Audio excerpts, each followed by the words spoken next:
All right, hello again. This one is called and is about space planning. You look at the floor plan of the cinema in the finished room, and you're going to need more space than that. You know, it's not the same as the structural walls. And as we go up the sort of performance chain, you're going to need more space again, more space than you think. Let's look at it, shall we? So there's my main cinema. You know, that's got particular dimensions. I'm going to need a whole load more space. The first obvious one is that I need a system rack. There it is. To house the surround unit, you know, either an AV receiver or a processor and amplifiers, maybe subwoofer amplifiers, skybox, streamers, games consoles, you know, all the usual stuff that you need needs to go in there, and possibly other stuff for the house, data switches, CCTV. So that's fairly modest. That's 1.5 meters tall. Could be a bit smaller, could be a bit bigger. You might need a couple, just depends what we're doing. But you certainly will need a system rack. You don't want it in the room with you because it's a big lump of a thing, probably at least sort of 500 mil square and about between 1 meter and 2 meters tall. But crucially, there are fans in there. You don't want to hear that. And they generate heat because amplifiers generate heat. So you don't want that heat heating up your cinema when you're trying to enjoy yourself. It will get quite stuffy quite quickly. So you want that outside, somewhere else where it can cool down. The ideal place for it is directly behind the cinema in its own little kind of rack room and projection cupboard. Because if you can take the projector outside the main cinema, lots of things happen. It looks really cool, feels like a cinema, that's really nice. The noisy thing is outside the room and you can cool it, that kind of thing. You can certainly put a port glass in front of the hole in the wall and totally remove all the projection noise from your cinema. That's really nice. That'll make your cinema much, much better. So if you can, you need the rack in a cupboard, and if you really can, put it in with the projector. The other good bit is the video link between the surround thing and the projector thing is now very short. So the cable can be fairly affordable. We can use a really good one. If the technology evolves, it's very, very quick and easy to replace that. That's really nice. You know, as the resolutions increase, the HDMI spec changes, or HDMI gets replaced with something else in the fullness, no problem to do. You can have a cupboard far away, but that makes it a bit more harder and more technical. So you're spending money just on making it work.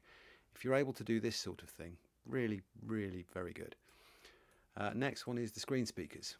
So to work really well, they need to be set back from the surface of the screen. Minimum of 50 mil, ideal 100, 150, maybe even a bit more.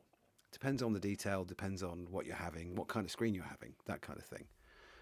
Perforated screens need more again, but that's why I don't like them. And then you've got to allow for the depth of the speakers themselves. So that screen wall has already crept forward quite a meaningful amount, at least 200 mil, maybe about a foot, that kind of thing.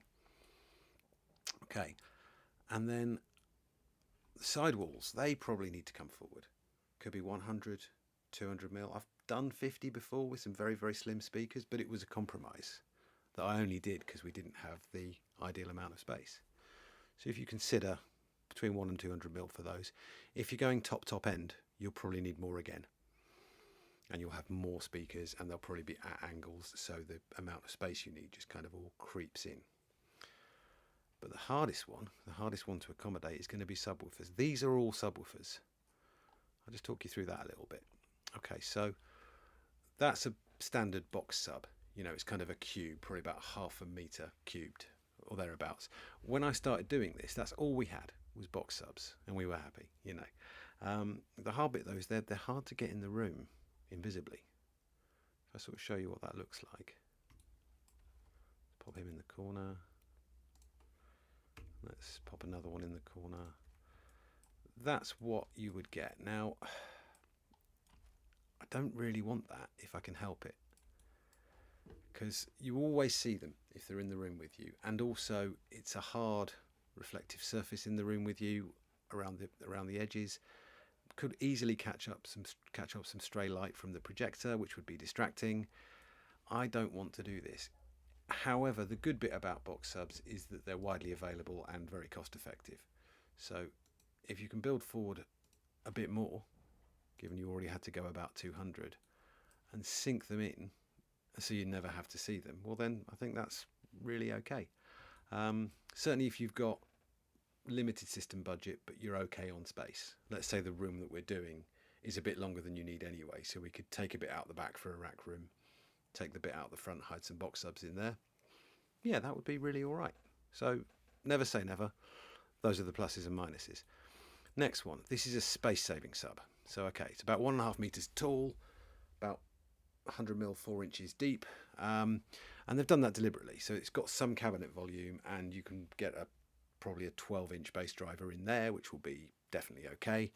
But it saves space because this can go in the walls that you're already building forward anyway. So this doesn't compromise you on space. What I would say is you do this one because you have to.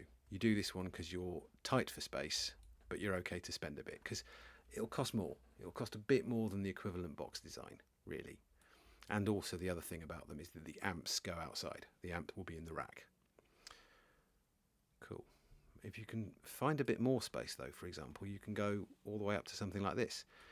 This is an 18-inch deliberately shallow sub. So 18-inch bass driver. It will move a lot of air with some authority, if you like.